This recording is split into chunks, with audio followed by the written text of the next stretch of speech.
Bismillahirrahmanirrahim. Bismillahirrahmanirrahim. Assalamualaikum warahmatullahi wabarakatuh. Alhamdulillahirabbil alamin. Wassalatu wassalamu ala asyrafil anbiya'i wal mursalin sayyidina wa habibina wa syafi'ina wa maulana Muhammadin wa ala alihi wa ashabihi ajma'in wa ba'du. Para asatidzah, para hujjaj, bapak-bapak, saudara-saudara sekalian yang saya hormati, syukur alhamdulillah pada malam hari ini, di malam yang penuh barokah, malam Jumat, kita bisa hadir kembali untuk sama-sama kita mengikuti pengajian yang biasa diasuh oleh guru kita Mukarram Ustaz Kiai Haji Dr. Muhammad Syairozi. Sambil menunggu, mari sama-sama kita awali, kita buka majlis kita ini dengan kita bermunajat kepada Allah Subhanahu wa taala. Mudah-mudahan apa yang menjadi hajat kita semuanya dimudahkan dan dikabulkan oleh Allah Subhanahu wa taala. Ya Rabbi bil Mustafa balligh maqasidana waghfir lana ma madha ya wasi'al karami. Ya Rabbi bil Mustafa balligh maqasidana waghfir lana ma madha ya wasi'al karami. Ya akramal khalqi ma liman aludhu bihi siwaka inda hululil hadithil amimi. Ya Rabbi bil Mustafa balligh maqasidana waghfir lana ma madha ya wasi'al karami. Wa lan yadhiqa Rasulullah jahuka bi idin karimu tajanna bismi muntaqimi. Ya Rabbi bil Mustafa balligh maqasidana waghfir lana ma madha ya wasi'al karami. Allahumma salli wa sallim wa barik alaihi. Selanjutnya mari sama-sama kita baca suratul Fatihah. Kita hadiahkan, kita kirimkan pahalanya untuk masing-masing orang-orang tua kita yang telah berpulang ke rahmatullah, untuk guru-guru kita, para masyayikh kita, para pendahulu Masjid Jami' Miftahul Khair, wabil khusus guru kita Bapak Kiai Haji Ahmad Dimyati min Kiai Ilyas, Kiai Ilyas bin Sirin, orang tua kita Bapak Haji Muhammad Siddiq, para pengurus Masjid Jami' Miftahul Khair yang lainnya yang telah berpulang ke rahmatullah. Mudah-mudahan Allah Subhanahu wa taala mengampuni segala dosanya, mengangkat derajatnya di sisi Allah Subhanahu wa taala, mengangkat derajat mereka semuanya di sisi Allah, dan menjadikan kubur mereka raudhah min riyadil jannah. Ala hadhihi niyyah wa kullu niyatin salihah wa ila hadratin Nabi Mustafa Rasulullah sallallahu alaihi wasallam. Al-Fatihah. A'udzu billahi minasyaitonir rajim. Bismillahirrahmanirrahim. Alhamdulillahirabbil alamin. Arrahmanir rahim. Maliki yaumiddin. Iyyaka na'budu wa iyyaka nasta'in. Ihdinas siratal mustaqim. Siratal ladzina an'amta 'alaihim ghairil maghdubi 'alaihim waladdallin. Amin.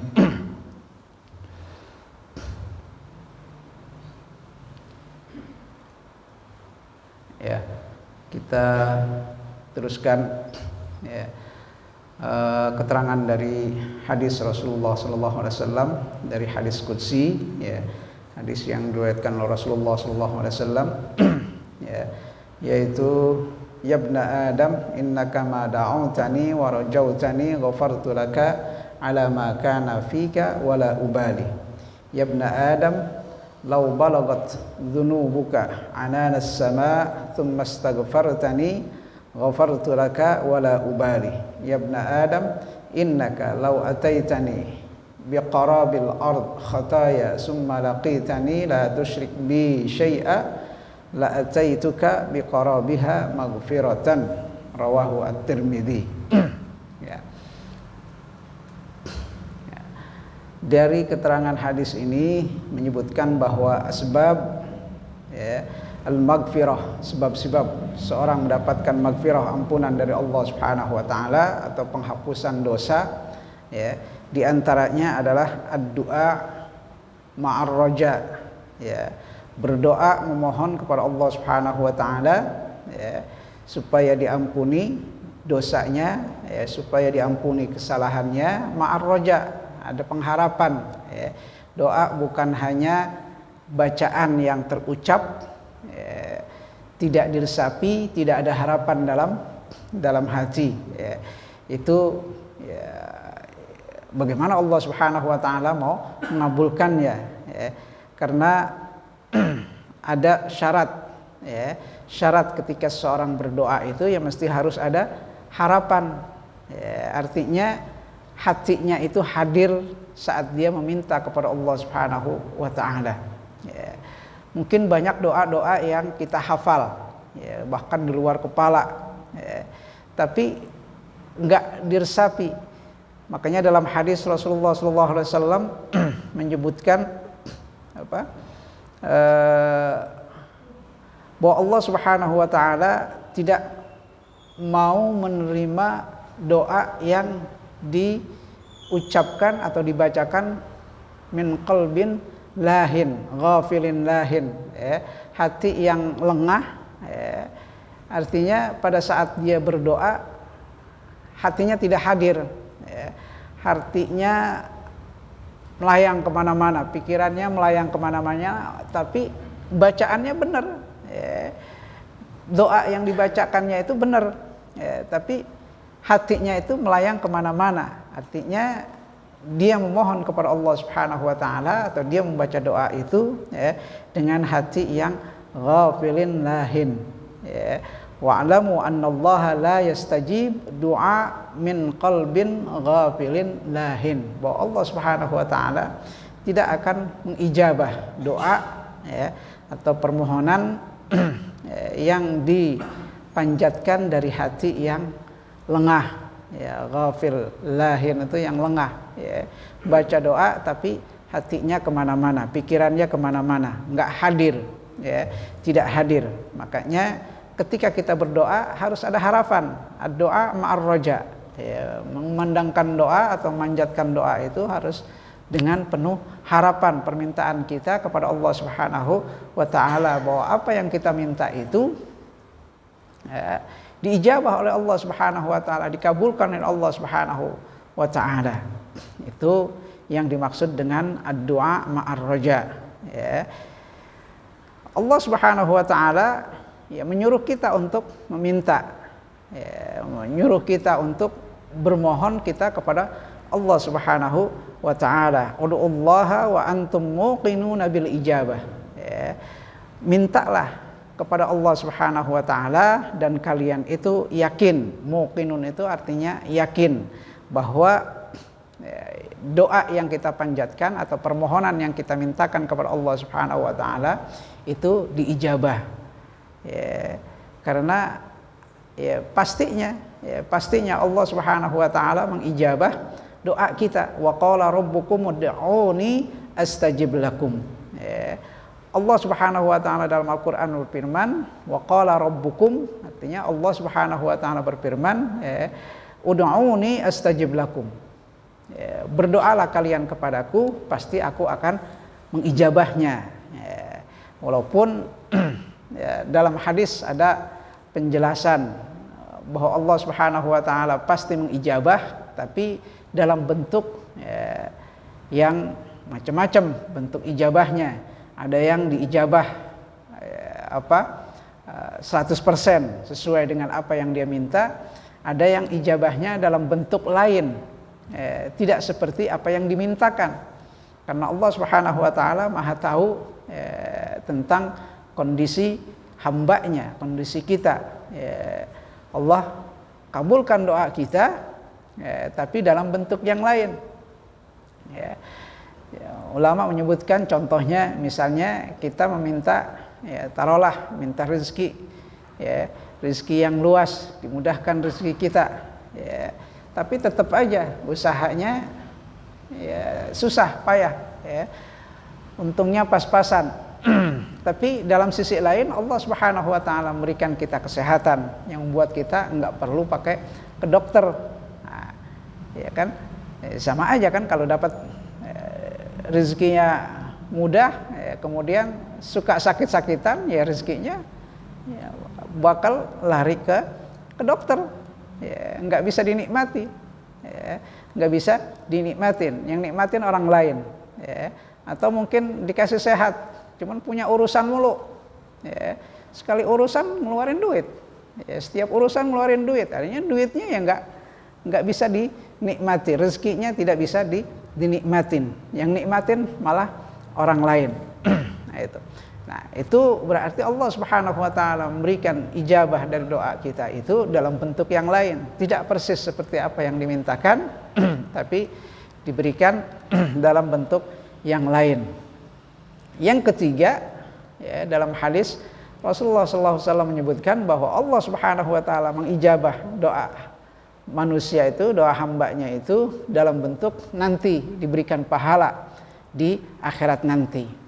Ya, di akhirat nanti, karena semua ibadah yang dikerjakan termasuk doa, karena doa itu juga ibadah kepada Allah Subhanahu wa taala. Ya, Allah Subhanahu wa taala memberikan pahalanya di akhirat, ya, karena memang yang abadi, ya, yang abadi itu adalah yang di akhirat. Ya, kalau yang diberikan di dunia itu nggak akan abadi. Ya, apapun yang diberikan oleh Allah Subhanahu wa taala di dunia nggak akan abadi. Yang abadi itu adalah yang di akhirat. Makanya pahala ibadah kita itu tidak diberikan di dunia ini. Ya, pahala ibadah kita tidak diberikan di dunia ini. Ya, tapi diberikannya di mana? Di akhirat.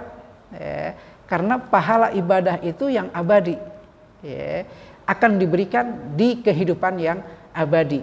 Karena kita nantinya akan abadi di alam akhirat, ya, baqin, ya, baqa, artinya kita akan kekal selama-lamanya untuk di kehidupan akhirat nanti. Ya, makanya semua, ya, balasan dari ibadah yang dikerjakan oleh manusia itu Allah Subhanahu wa taala berikan nanti di akhirat.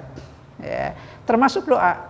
Ketika seorang memandangkan doa minta kepada Allah Subhanahu wa taala, Allah tidak berikan seperti apa yang diminta, Allah juga tidak memberikan dalam bentuk lain, ya, dalam kehidupan di dunia ini, tapi Allah Subhanahu wa taala akan memberikannya dalam bentuk pahala di akhirat, ya, di akhirat. Ya, dalam hadis lain disebutkan bahwa pahala, ya, pahala dari doa yang kita kumandangkan, ya, dari doa yang kita panjatkan, kita mintakan kepada Allah Subhanahu wa taala yang nantinya diberikan di akhirat itu nilainya jauh lebih besar dari apa yang kalau kita dapat di dunia. Nilainya lebih besar. Di akhirat itu, dalam hadis disebutkan bahwa seorang minta kepada Allah Subhanahu wa taala satu permohonan, tapi Allah tidak kabulkan. Kemudian Allah juga tidak berikan dalam bentuk yang lain, tapi Allah berikan pahalanya di akhirat, dan ternyata pahalanya di akhirat itu jauh lebih besar dari apa yang dia minta, jauh lebih besar ketimbang apa yang dia minta. Itu jadi ketika kita mohon kepada Allah Subhanahu wa taala, ketika kita memanjatkan doa, ya, minta kepada Allah Subhanahu wa taala, ya, kita harus yakin, ya, kita harus penuh keyakinan. Wa antum muqinun, artinya kita yakin, ya, muqinun bil ijabah, yakin bahwa Allah Subhanahu wa taala mengabulkan atau mengijabah doa yang kita panjatkan. Namun, ya, ada catatannya tadi, ya, bahwa Allah Subhanahu wa taala bisa saja memberikan, ya, permintaan kita sesuai dengan apa yang kita minta, atau mungkin bisa saja Allah Subhanahu wa taala mengabulkannya dalam bentuk pemberian yang lain, tidak seperti apa yang kita minta. Atau yang ketiga itu Allah Subhanahu wa taala mengijabah doa kita dan memberikan pahalanya sebagai iddikhar, tabungan, ya, dalam bentuk pahala yang nantinya akan kita dapatkan ketika kita kembali ke alam akhirat, ya. Ini salah satu di antara asbab al-maghfirah. Jadi yang pertama ad-du'a ma'ar raja. Yang kedua al-istighfar mahma 'azamatid dzunub. Ya. Yang kedua itu beristighfar, minta ampun kepada Allah Subhanahu wa taala. Ya. Walaupun dosa kita banyak, walaupun maksiat kita banyak. Ya, seorang yang banyak melakukan maksiat, orang yang banyak melakukan dosa, kemudian dia nyadar, sadar diri, dia kembali kepada Allah Subhanahu wa taala, dia minta ampun kepada Allah Subhanahu wa taala, enggak pakai minder, enggak pakai putus asa. Ketika kita merasa bahwa dosa kita banyak, enggak pakai putus asa, enggak boleh kita besi dosa gue udah banyak, nggak mungkin diampuni sama Allah Subhanahu wa taala. Enggak, sebesar apapun, sebesar apapun. Dalam hadis ini disebutkan walaupun dosa kita itu balagha ananas sama. Ananas sama itu atas langit. Ananas sama itu atas langit. Di atas kita ini udah langit, cuman langit itu yang manahnya ulama menyebutkan akhir dari batas pandangan kita ke atas itu langit. Cuman semakin ternyata ulama semakin ke atas semakin jauh lagi, semakin luas lagi. Ruang angkasa itu di atas itu semakin canggih. Alat-alat untuk melihat alam yang ada di atas itu semakin jauh, semakin jauh, semakin canggih, semakin ketemu semakin jauh, semakin jauh. Nah, dalam hadis ini disebutkan bahwa Allah Subhanahu wa taala akan mengampuni dosa lau balagat dunubuka ananas sama, walaupun dosa kalian itu setinggi langit. Kalau dibilang setinggi langit itu nggak ada batasnya, karena kita nggak ada batas kita untuk melihat langit itu, menentukan langit pertama aja kita nggak tahu. Kita nggak tahu. Ulama semakin canggih, alat-alat ilmu pengetahuannya itu semakin jauh ke alam ruang angkasa itu tapi nggak bisa menentukan apakah ini batas dari langit pertama. Bahwa Allah Subhanahu wa taala di Al-Qur'an menyebutkan bahwa langit itu ada 7 lapis. 7 lapis langit. Lapis yang pertama aja kita nggak tahu. Nah, ananas sama itu adalah batas akhir dari pandangan kita untuk melihat ke atas. Melihat ke atas itu ananas sama. Artinya menggambarkan betapa besarnya atau sebanyak apapun dosa yang kamu punya, jika kamu kembali kepada Allah Subhanahu wa taala, beristighfar, minta ampun kepada Allah Subhanahu wa taala, Allah akan mengampuninya.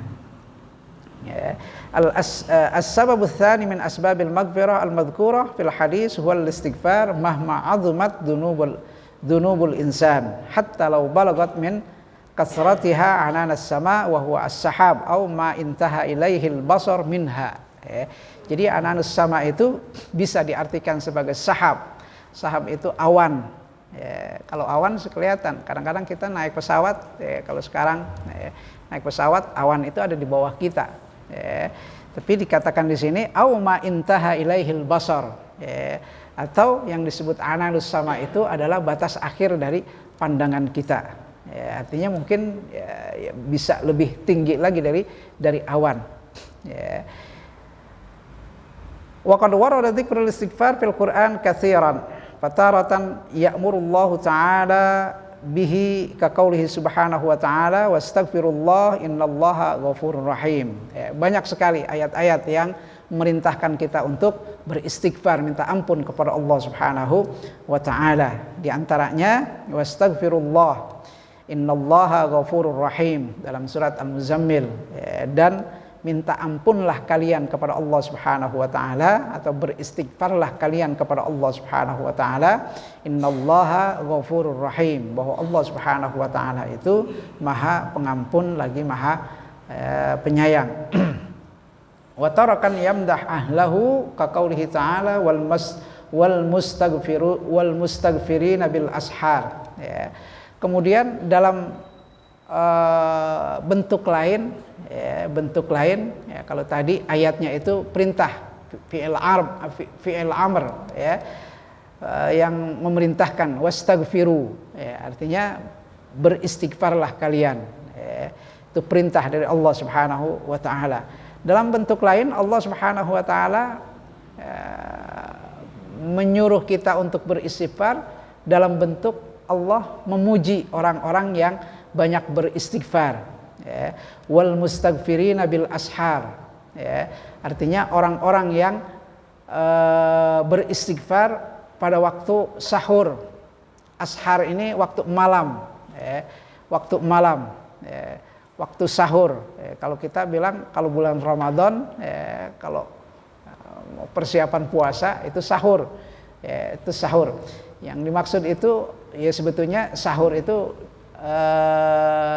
kata waktu ya, ashar itu maksudnya waktu sahur, waktu sepertiga malam ya, sepertiga akhir dari malam itu sahur. Makanya ya, di antara amalan yang bisa kita kerjakan di malam hari ya, khususnya untuk memanfaatkan waktu sepertiga malam terakhir ya, setiap malam itu ya, selain kita mengerjakan ibadah ya, dengan sholat malam ya, sholat tahajud ya, juga kita diperintahkan untuk banyak beristighfar ya, di waktu sahur itu. Jadi thuluthul akhir itu ya, sepertiga akhir dari malam itu disebut dengan waktu sahur bil ashar. Nah, waktu-waktu yang itu ya, waktu tersebut itu ya, selain kita isi dengan beribadah kepada Allah Subhanahu wa taala dalam bentuk salat malam ya, juga kita isi dengan beristighfar, mohon ampun kepada Allah Subhanahu wa taala ya. Kemudian dalam bentuk tiga, wa taratan yadhkuru jazaa'a fa'ilihi qaulihi ta'ala wa may ya'mal su'an aw yadhlim nafsahu thumma yastaghfirullah yajidillaha ghafurur rahima. Ya. Jadi yang ketiga ya, kalau yang pertama tadi atas teksnya ayatnya itu dalam bentuk perintah. Yang kedua itu dalam bentuk Allah Subhanahu wa taala memuji ya, orang yang banyak beristighfar khususnya di waktu sepertiga akhir malam ya, waktu sahur. Nah, yang ketiga itu Allah Subhanahu wa taala ya, menyebutkan dalam Al-Qur'an untuk kita banyak beristighfar kepadanya dalam bentuk yadhkur jaza fa'ilihi, dengan Allah Subhanahu wa taala menyebutkan ya, pahala yang diberikan atau balasan yang diberikan orang-orang yang banyak beristighfar kepada Allah Subhanahu wa taala ya, yaitu firman Allah Subhanahu wa taala wa may ya'mal su'an, barang siapa yang melakukan ya, itu ya, kejahatan ya, ataupun maksiat, perbuatan yang jelek, wa may ya'mal su'an aw yadhlim nafsahu, atau dia berbuat zalim terhadap dirinya. Zalim terhadap diri sendiri itu dalam bentuk apa? Dalam bentuk dia tidak menjalankan perintah Allah Subhanahu wa taala, tidak memberikan hak Allah Subhanahu wa taala dalam bentuk beribadah, dengan dia tidak taat kepada Allah Subhanahu wa taala, itu berarti seorang sudah menzalimi diri sendiri. Kenapa?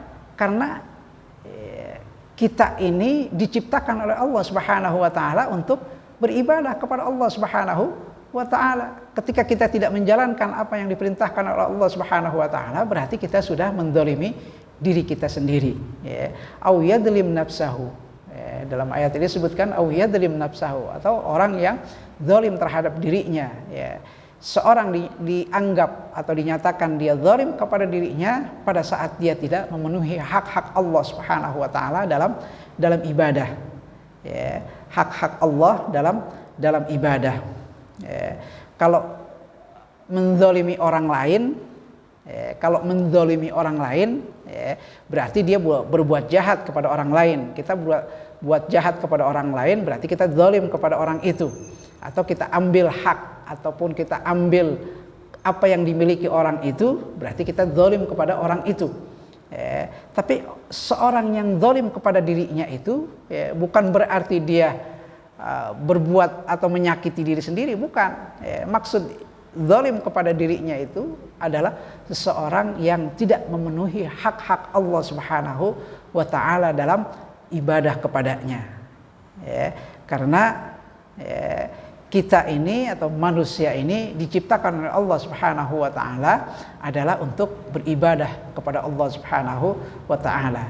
Wa ma khalaqtul jinna wal insa illa liya'budun. Kita diciptakan ini untuk beribadah kepada Allah Subhanahu wa taala. Pada saat kita tidak memenuhi hak-hak Allah Subhanahu wa taala, pada saat kita tidak mau mengerjakan ibadah kepada Allah Subhanahu wa taala, pada saat kita tidak mau taat pada perintah Allah Subhanahu wa taala, imma perintahnya dalam bentuk amar untuk kita kerjakan atau perintahnya untuk kita menjauhi larangan-larangannya, itu berarti kita sudah menzalimi diri kita, aw yadlim nafsahu thumma yastaghfirullah, thumma yastaghfirullah, kemudian dia nyadar setelah melakukan perbuatan dosa, setelah melakukan perbuatan maksiat, kemudian setelah dia tidak mengerjakan perintah Allah Subhanahu wa taala, berbuat zalim kepada dirinya dengan dia tidak mengerjakan perintah Allah Subhanahu wa taala, tidak mau sholat, tidak mau zakat, tidak mau puasa, semuanya ditinggalkan, kemudian dia nyadar bahwa semua itu adalah perbuatan yang tidak benar, perbuatan yang istilahnya perbuatan dosa, perbuatan maksiat kepada Allah Subhanahu wa taala. Kemudian setelah dia nyadar, dia minta ampun kepada Allah Subhanahu wa taala. Yastaghfirullah, kemudian dia minta ampun kepada Allah Subhanahu wa taala, yajidillaha ghafurur rahima, maka dia akan dapatkan Allah Subhanahu wa taala Maha Pengampun lagi Maha Penyayang. Artinya bahwa Allah Subhanahu wa taala itu akan mengampuninya jika istighfarnya atau minta ampunnya itu dilakukan dengan benar-benar, bukan basa-basi doang, bukan basa-basi doang, atau bukan untuk tujuan biar dilihat orang, oh dia nih udah istighfar, tapi hatinya masih tetap dalam perbuatan maksiat tersebut. Nah, Allah Subhanahu wa taala Maha tahu akan hati mereka yang seperti itu. Tentunya kalau yang begitu berarti tidak sungguh-sungguh dalam istighfarnya. Bagaimana Allah Subhanahu wa taala akan menerima magfirahnya atau ampunannya, permohonan ampunnya nggak akan diterima. Sama dengan orang yang berdoa tadi yang pertama itu, yang dilakukan dengan hati yang tidak hadir, seakan-akan apa yang diucapkan itu hanya main-main saja, tidak ada kesungguhan pada saat bermohon kepada Allah Subhanahu wa taala. Bagaimana Allah Subhanahu wa taala mau memenuhi permintaannya, Nah, begitu juga dalam hal istighfar kepada Allah Subhanahu wa taala, walaupun dosa kita sebesar apapun, kalau seorang itu datang kepada Allah Subhanahu wa taala, dia minta ampun kepada Allah Subhanahu wa taala, tsumma yastaghfirullah, dia minta ampun kepada Allah Subhanahu wa taala dengan sungguh-sungguh, pastinya Allah Subhanahu wa taala akan mengampuninya. Yajidillaha ghafurur rahima, maka dia akan dapatkan Allah Subhanahu wa taala Maha Pengampun lagi Maha Penyayang. Dalam hadis disebutkan bahwa cintanya Allah Subhanahu wa taala kepada hambanya, kepada manusia yang berbuat dosa, buat maksiat, kemudian dia kembali kepada Allah Subhanahu wa taala, kembali ke jalan yang benar, itu lebih lebih sayang ketimbang seseorang yang dalam hadisnya digambarkan seorang kalau dalam perjalanan jauh. Ya kalau dulu mungkin gambarannya orang berjalan jauh itu dengan seekor onta yang membawa perbekalannya. Kemudian pada saat dia beristirahat, dia ketiduran, ternyata ontanya itu pergi. Padahal dia sedang berada di daerah gurun yang tidak ada perkampungan. Tidak ada perkampungan, cuman dia doang. Saat dia istirahat, ontanya pergi, kabur, nggak tahu kemana. Nggak tahu kemana. Sementara perbekalan semuanya itu ada di situ. Nah, kemudian sudah putus asa, ternyata ketika dia sudah tidak ada harapan lagi, dia tertidur. Kemudian setelah dia bangun, dia dapatkan onta yang tadi pergi itu ada di samping dia. Nah, Allah Subhanahu wa taala ketika mendapatkan hambanya yang kembali minta ampun kepada Allah Subhanahu wa taala, sudah sadar dari perbuatan maksiat, dari kejahatan dan lain sebagainya, dia kembali ke jalan Allah Subhanahu wa taala, minta ampun kepada Allah Subhanahu wa taala. Nah, itu lebih senang ketimbang orang yang tadi kehilangan barangnya, yang sudah putus asa, sedang berada di tengah gurun, seperti itu. Artinya Allah akan lebih senang, lebih senang kepada hamba-hambanya yang nyadar diri untuk kembali ke jalan Allah Subhanahu wa taala, minta ampun kepada Allah Subhanahu wa taala. Wa may ya'mal su'an, orang yang melakukan maksiat, orang yang melakukan kejahatan, orang yang melakukan perbuatan-perbuatan yang jelek, atau au yadlim nafsah, orang yang berbuat dolim kepada dirinya, thumma yastaghfirullah, kemudian dia datang menghadap Allah Subhanahu wa taala untuk minta ampun, maka Allah Subhanahu wa taala akan mengampuninya. Allah enggak akan memandang bulu seberapa besar dosa yang dimiliki oleh orang tersebut. Yang terpenting adalah orang itu datang kepada Allah Subhanahu wa taala dengan pengakuan yang jujur. Artinya ketika dia minta ampun, dia harus sampaikan dengan kejujurannya. Dia meminta ampun kepada Allah Subhanahu wa taala dengan beristighfar. Ya tentunya, kalau sebelumnya banyak melakukan maksiat, ya maksiatnya ditinggalkan udah. Enggak, bukan cuman nyoba-nyoba, menyoba-nyoba nih istighfar. Setelah itu nanti balik lagi. Nah, enggak seperti itu namanya main-main. Tentunya Allah Subhanahu wa taala Maha tahu akan hati manusia. Wal istighfar alladhi yujibul maghfirah wal istighfar ma'adamil israr 'alal ma'siyah wadzam. Istighfar yang atau minta ampun yang benar-benar mendapatkan maghfirah dari Allah Subhanahu wa taala adalah istighfar yang dengan apa? Adamul israr 'alal ma'siyah. Artinya maksiatnya itu ditinggalkan, udah nggak balik lagi. Bukan untuk nyoba-nyoba, istighfar dengan nyoba-nyoba, enggak.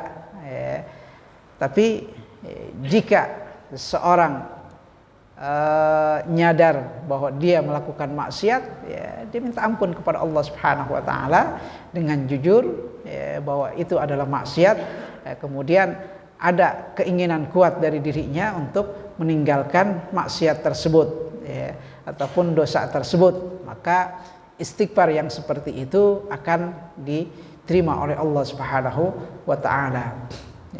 Wa huwa alladzi madahallahu taala ahlahu wa wa'adahum bil maghfirah fi qouli ta'ala walladzina idza fa'alu fahishatan aw dzalamu anfusahum dzakarullah fastaghfaru lidzunubihim wa may yaghfirudz dzunuba illallah wa lam yusirru ala ma fa'alu wa hum ya'lamun. Dalam surat Al-Imran ayat 135 Allah Subhanahu wa taala berfirman, yang dimaksud dengan orang yang beristighfar dengan benar-benar, artinya bukan untuk main-main, bukan untuk nyoba-nyoba, tapi benar-benar minta ampunnya kepada Allah Subhanahu wa taala. Istighfarnya kepada Allah Subhanahu wa taala itu karena mengakui kesalahannya, mengakui dosanya, kemudian ada keinginan keras, ada keinginan besar dalam dirinya untuk meninggalkan maksiat tersebut.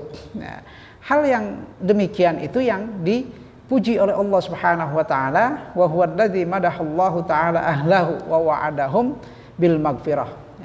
Hal yang tersebut, hal yang seperti itu artinya orang-orang yang datang kembali ke jalan Allah Subhanahu wa taala, kemudian minta ampun, beristighfar, kemudian dia tanamkan tekad dalam hatinya untuk meninggalkan kemaksiatan yang dilakukan sebelumnya ataupun dosa yang dilakukan sebelumnya, maka orang-orang yang seperti itu dipuji oleh Allah Subhanahu wa taala dan dijanjikan oleh Allah Subhanahu wa taala akan diberikan maghfirah, artinya akan diterima. Minta ampunnya itu, istighfarnya itu akan diterima oleh Allah Subhanahu wa taala. Yaitu ayat Al-Qur'an, walladzina idza fa'alu fahishatan. Dan orang-orang yang melakukan fahisyah. Fahisyah ini perbuatan dosa, perbuatan jelek, perbuatan keji. Fahisyah. Al-Qur'an ketika menyebutkan fahisyah ini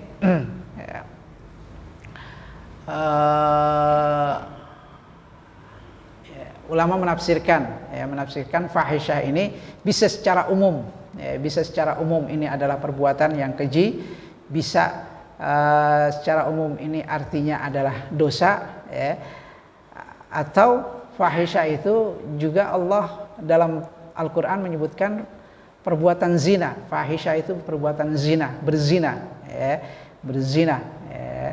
bahasanya sekarang kurang banyak kepakai berzina, kebanyakan berselingkuh. Selingkuh itu berhubungan bukan atau tidak ada hubungan suami istri, suami yang sah itu berselingkuh. Berselingkuh. Dulu saya pernah ikut seminar kali ya, seminar. Jadi kata-kata zina itu dianggap terlalu ekstrim. Karena sebetulnya kata-kata zina itu hanya ada dalam istilah Al-Quran, di dalam istilah Al-Quran, dan mereka mengatakan bahwa kalimat zina, berzina itu terlalu ekstrim, makanya bahasanya itu diperlunak dengan bahasa yang sekarang mungkin lebih banyak disebut dengan berselingkuh. Maka kalau disebut berselingkuh orang nggak terlalu karena kalau berzina itu kan ada dalam istilah Al-Quran dan ada hadnya, ada hukumnya yang diterapkan dalam hukum Islam, itu berzina. Kalau berselingkuh sekarang orang udah artinya disebut berselingkuh itu udah biasa aja gitu, biasa saja. Padahal kalau disebut berzina itu satu hal perbuatan yang melanggar agama, melanggar agama. Karena sekarang disebutnya berselingkuh, maka orang melakukan itu udah cuek-cuek aja istilahnya gitu, nyantai-nyantai aja, ringan-ringan aja gitu. Nah, dari bahasa aja udah kita udah banyak yang distorsi, artinya udah banyak dijauhkan kita dari istilah-istilah hukum dalam agama kita. Maka kata-kata fahisyah itu adalah perbuatan zina, berzina. Atau bisa juga diartikan perbuatan dosa secara umum. Walladzina idza fa'alu fahishatan, orang-orang yang melakukan fahisyah, perbuatan yang keji, perbuatan yang keji. Au dzalamu anfusahum, atau mereka yang berbuat zalim terhadap diri mereka. Seperti ayat yang di atas tadi, ulama menafsirkan seorang yang berbuat zalim kepada dirinya itu adalah karena mereka tidak memenuhi hak-hak Allah Subhanahu wa taala yang semestinya harus dipenuhi. Apa itu? Ya ibadah kepada Allah Subhanahu wa taala. Kita diperintahkan oleh Allah Subhanahu wa taala untuk mendirikan sholat dalam sehari semalam itu selama 5 waktu. Ada zuhur, asar, maghrib, isya, subuh. Semuanya itu adalah hak Allah Subhanahu wa taala.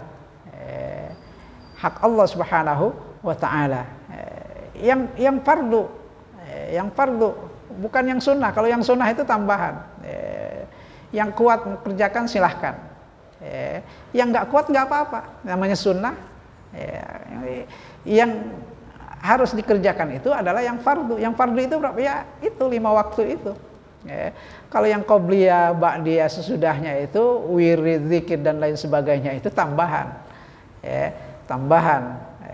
Maka ada seorang sahabat datang kepada Rasulullah SAW pernah menanyakan, ya Rasulullah, berikan aku amalan yang bisa membuat aku masuk ke dalam surga. Kata Rasulullah, kamu kerjakan sholat, kamu kerjakan zakat, kamu puasa, artinya yang wajib-wajib kamu kerjakan, itu sudah membuat kamu masuk ke dalam surga. Itu. Apakah ada yang lain? Enggak ada. Yang lain itu cuma tambahan. Yang fardunya aja. Yang fardunya itu yang menjadi kewajiban. Yang menjadi kewajiban itu dalam hal sholat itu adalah yang 5 waktu. Zuhur, asar, maghrib, isya, subuh. Nah, itu yang fardu. Yang lainnya kalau mau dikerjakan silahkan sebagai tambahan amalan-amalan sunnah. Amalan-amalan sunnah. Puasa yang wajibnya ya Ramadan. 1 bulan Ramadan. Imma 29 hari, imma 30 hari. Tergantung hitungan bulannya pada waktu itu. Selebihnya sunnah. Puasa Senin Kemis, Ayyamul Bait, puasa Muharram, puasa yang sunnah-sunnah, puasa Daud dan lain sebagainya, semuanya sunnah. Kalau mau yang kuat mau ngerjakan silahkan, yang nggak kuat nggak apa-apa. Zakat itu pada saat kita punya harta dan memenuhi syaratnya ada haul, ada nisab. Kalau nisabnya nggak sampai nggak wajib. Kita punya harta tapi cuma pas-pasan. Artinya punya rezekinya itu cuma pas-pasan untuk kehidupan sehari-hari, nggak sampai ke nisabnya, nggak sampai ke nisab, ya nggak wajib, nggak wajib. Yang wajib itu kalau sampai nisabnya dan sampai haulnya. Haulnya itu istilahnya umur harta yang kita miliki yang sampai ke nisab itu 1 tahun penuh, 1 tahun.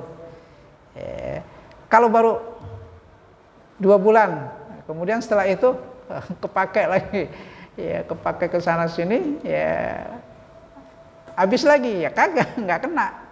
Yang kenanya itu kalau kita punya sampai ke nisab dan memenuhi satu putaran 1 tahun umurnya, itu wajib kita keluarkan zakatnya.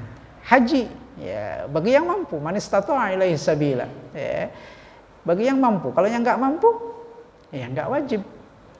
Nggak wajib. Mampunya dari mana? Sekarang ini mampunya banyak. Persyaratan mampunya. Kalau dulu mungkin persyaratan mampunya itu secara material aja. Artinya kalau bisa bayar kuota, bisa berangkat. Kalau sekarang kan kuota harus dibayar, kemudian harus nunggu harus nunggu berapa tahun. Kalau sekarang kalau nggak salah bilang ada yang sampai 52 tahun lalu. Karena yang udah aja yang mau berangkat kagak jadi mulu. Nggak jadi mulu. Sekarang daftar ini kita haji 52 tahun yang akan datang baru berangkat. Kalau yang sekarang umurnya udah 40 tahun, nungguin sampai umur ke 90 tahun. Belum tentu sampai. Kalau sampai 52 tahun nunggunya, itu. Kemudian keamanan dan lain sebagainya. Itu istita'ah namanya. Intinya mampunya itu banyak syarat-syaratnya kalau sekarang. Artinya kalau nggak terpenuhi istita'ahnya itu nggak ada kewajiban. Artinya dia ma'fu. Tapi kewajibannya selama dia masih hidup masih tetap yang belum haji itu tetap ada kewajiban. Kewajibannya belum gugur. Walaupun dia sampai saat ini emang nggak mampu, tapi kewajibannya masih tetap ada pada orang tersebut. Siapa tahu nanti ke depan dia mampu, kan nggak tahu. Ya, rezeki kan Allah yang ngatur, termasuk ya haji pun ya Allah yang manggil. Ya, Allah yang manggil. Ada orang yang secara finansial mampu, tapi karena nggak ada kesempatan dia untuk dipanggil oleh Allah Subhanahu Wa Taala, yang nggak haji-haji. Dulu waktu haji murah, banyak orang yang kaya, tapi nggak haji-haji. Kenapa? Karena Allah Subhanahu Wa Taala belum memanggilnya. Nah, audzalamu anfusahum, orang yang tidak memenuhi hak-hak Allah Subhanahu wa taala, dengan dia berarti zalim kepada diri dianya. Dzakarullah, kemudian setelah itu ya, setelah dia melakukan maksiat, setelah dia melakukan dosa, setelah dia meninggalkan ibadah kepada Allah Subhanahu wa taala, artinya jauh dari Allah Subhanahu wa taala, dzakarullah, kemudian dia ingat. Ingat, dia nyadar, atau bahasanya dia insaf. Kalau kita bilang dia insaf, nih orang udah insaf nih, mau sholat, mau puasa, istilahnya insaf. Dzakarullah, dia ingat kepada Allah Subhanahu Wa Taala. Dia insaf, dia nyadar, dia kembali ke jalan Allah Subhanahu Wa Taala. Fastaghfaru lidzunubihim, kemudian dia minta ampun kepada Allah Subhanahu Wa Taala atas dosa-dosa mereka. Dia tahu bahwa yang dilakukan sebelumnya itu adalah perbuatan dosa, maksiat kepada Allah Subhanahu wa taala, kemudian dia tidak pernah beribadah kepada Allah Subhanahu wa taala. Dia nyadar, dia tahu itu semua adalah dosa kepada Allah Subhanahu wa taala, dia minta ampun kepada Allah Subhanahu wa taala. Fastaghfaru lidzunubihim, dia minta ampun atas dosa-dosa mereka. Wa may yaghfirudz dzunuba illallah, tidak ada yang dapat mengampuni dosa kecuali Allah Subhanahu wa taala. Walam yusirru ala ma fa'alu wa hum ya'lamun. Nah, itu syaratnya. Walam yusirru ala ma fa'alu. Artinya mereka nyadar bahwa apa yang dilakukan itu adalah maksiat. Apa yang mereka lakukan itu adalah perbuatan dosa. Walam yusirru ala ma fa'alu. Artinya maksiatnya itu ditinggalkan, dijauhi. Ada tekad untuk meninggalkan maksiat tersebut. Wahum ya'lamun, dan mereka tahu, artinya mereka tahu bahwa apa yang dilakukan itu adalah maksiat kepada Allah Subhanahu wa taala, apa yang dilakukan itu adalah dosa kepada Allah Subhanahu wa taala. Maka ketika beristighfar, minta ampun kepada Allah Subhanahu wa taala, harus ditanamkan dalam hati untuk tidak lagi kembali kepada perbuatan-perbuatan maksiat yang lalu. Jadi maksiat yang lalu, dosa yang terdahulu itu ditinggalkan. Walam yusirru ala ma fa'alu, artinya ditinggalkan jauh-jauh. Kalau mau beristighfar, kalau mau minta ampun kepada Allah Subhanahu wa taala, agar istighfar kita diterima oleh Allah Subhanahu wa taala, harus ada keinginan kuat dalam hati untuk meninggalkan maksiat. Jadi istighfar itu bukan untuk nyoba-nyoba minta ampun kepada Allah Subhanahu wa taala, tapi dengan tekad kuat untuk beristighfar, minta ampun kepada Allah Subhanahu wa taala. Di samping harus ada tekad kuat juga untuk meninggalkan perbuatan-perbuatan maksiat yang pernah dilakukannya, ya. Untuk malam ini kita cukupkan, masih ada lagi keterangan selanjutnya dari hadis qudsi, hadis qudsi yang minggu lalu kita baca. Ya ibna Adam, innaka ma da'awtani wa rajautani ghafartu laka ala ma kana fika wala ubali.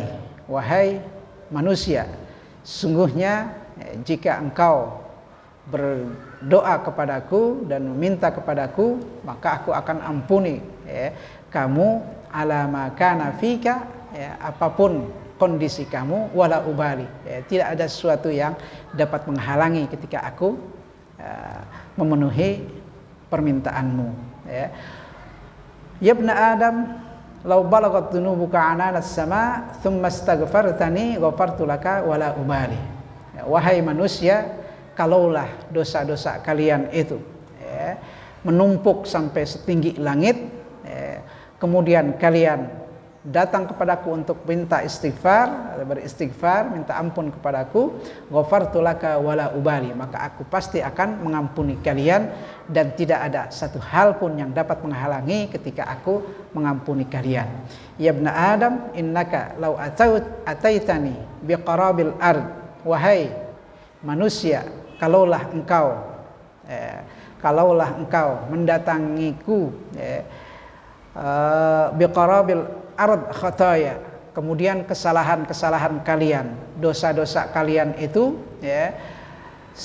memenuhi bumi ini, thumma laqitani la tusyrik bi syai'a, kemudian kalian mendatangiku dengan kalian tidak menyekutukan aku, la ataituka biqarabiha maghfiratan, maka aku akan mendatangi kalian untuk mengampuni kesalahan kalian dengan maghfirah, ampunan dari Allah Subhanahu wa taala. Ini hadis qudsinya. Akan kita lanjutkan penjelasannya pada kesempatan yang lain, di kesempatan yang lain. Ini saja, mudah-mudahan apa yang kita baca membawa manfaat untuk kita semuanya. Amin ya rabbal alamin, ya arhamar rahimin, ya arhamar rahimin, ya arhamar rahimin, farrij 'alal muslimin, ya arhamar rahimin, ya arhamar rahimin, ya arhamar rahimin, farrij 'alal muslimin, wa'fu 'anna ya Allah, wa'fu 'anna ya Karim, wa'fu 'anna ya Rahim, rahmatika ya arhamar rahimin. Allahumma ja'al jam'ana hadha jam'an mubaraka, wa ja'al tafarruqana min ba'dihi tafarruqan ma'suma. Allahumma nawwir qulubana bi nuri hidayatika kama nawwartal arda bi nuri syamsika wa qamarika abadan abada. Allahumma anfa'na bima 'allamtana wa 'allimna 'uluman tanfa'una fid din wad dunya wal akhirah. Allahumma ij'alna mimman yastami'una al-qawla fayattabi'una ahsanah. Rabbana atina fid dunya hasanah wa fil akhirati hasanah wa qina adzabannar. Wa sallallahu ala sayyidina Muhammadin nabiyil ummi wa ala alihi wa sahbihi wasallam, walhamdulillahi rabbil alamin. Wa lafu minkum. Assalamualaikum warahmatullahi wabarakatuh.